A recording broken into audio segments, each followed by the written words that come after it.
Olá, bem-vindos à Palavra de Deus neste domingo. Desde criança que eu aprecio assistir a espetáculos ou comédias em que alguém procura imitar uma personagem famosa, os chamados imitadores. E estes utilizam os sinais característicos dessa personagem, como a voz, ou os tiques, ou determinados aspectos da linguagem, e reproduzem-no para fins humorísticos, obtendo tanto mais aplausos quanto mais perfeita for a imitação. Mas a imitação também pode ser encarada de uma forma negativa. E isso aplica-se quando alguém com menos imaginação ou criatividade procura imitar a obra ou a personalidade ou a aparência exterior de outra pessoa, ou seja, copiar algo dessa pessoa, mas fazendo-se passar pelo original, ganhando vantagens sobre ele e, desse modo, prejudicando este original. Este tipo de imitação fraudulenta, por vezes chamada também de plágio, é normalmente feita de um modo dissimulado, pois tem uma finalidade diferente da imitação e espetáculo que eu referi atrás e que, se não for insultuosa, não traz prejuízo a ninguém, pois é puro entretenimento. O texto bíblico escolhido para este domingo também fala de imitações, mas daquele tipo de imitações que nós somos chamados a praticar, mas da qual não podemos dizer: quem? Eu? Nem pensar, eu não tenho jeito nenhum para imitações. Vejamos então o que é que o texto bíblico nos diz. Irmãos, sigam o meu exemplo e imitem também aqueles que vivem de acordo com o exemplo que eu vos dei. Já vos disse muitas vezes e agora repito isto com lágrimas. Há muitos que vivem como inimigos da cruz de Cristo. O fim deles é perdição, pois o seu Deus é o estômago. Sentem honra naquilo que os devia envergonhar e só pensam nas coisas deste mundo. Nós, porém, somos cidadãos do céu e de lá esperamos que venha o nosso Salvador, o Senhor Jesus Cristo. Ele transformará o nosso pobre corpo, tornando-o semelhante ao seu corpo glorioso, com aquele mesmo poder que ele tem para exercer domínio sobre todas as coisas. Amém. Nesta porção da sua carta aos Filipenses, o apóstolo Paulo estabelece um contraste. E um contraste que existe entre dois extremos, dois polos opostos. De um lado, aqueles que receberam Cristo e por isso procuram, durante a sua vida cristã, recuperar a imagem com que foram criados, que é a imagem do próprio Deus. E do lado oposto, aqueles que Paulo apelida com tristeza de inimigos da cruz de Cristo.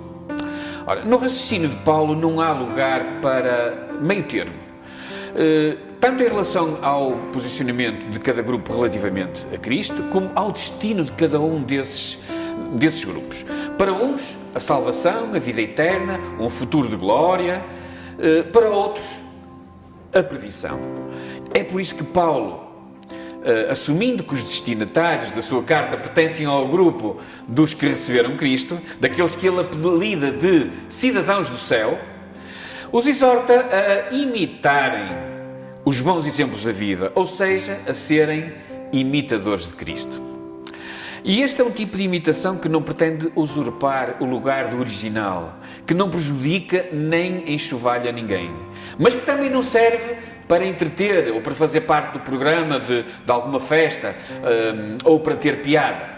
No fundo, se ser ou não imitador de Cristo se relaciona com o nosso destino, se tem a ver com o nosso lugar e a nossa condição no fim desta vida que estamos a viver, então esta é a imitação mais importante que alguma vez podemos fazer.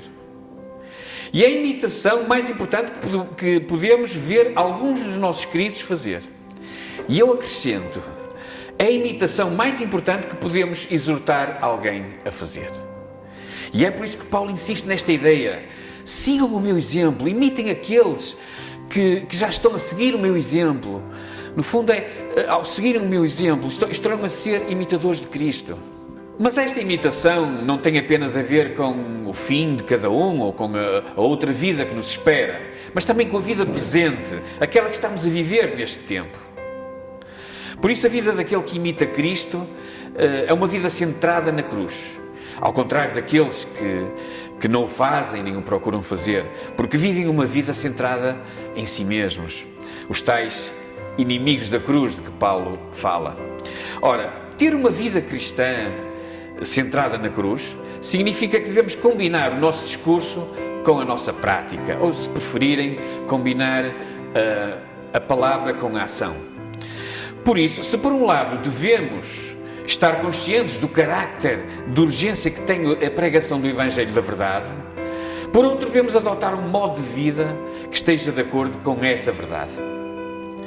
Assim, ao vivermos em verdadeira santidade, imitando Cristo e imitando aqueles que imitam Cristo, contribuiremos para que todos aqueles que tenham sido chamados por Deus ou que o venham a ser, possam receber um Evangelho genuíno e seguir Jesus de forma autêntica.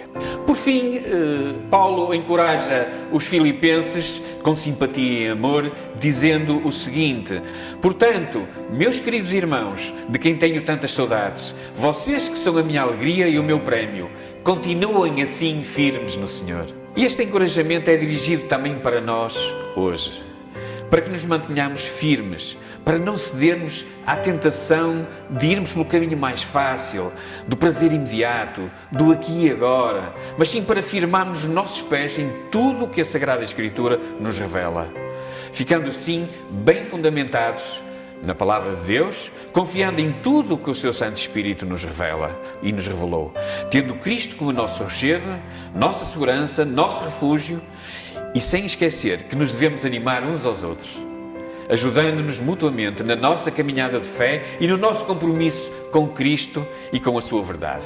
Assim o Senhor nos ajude. Tenham um bom domingo.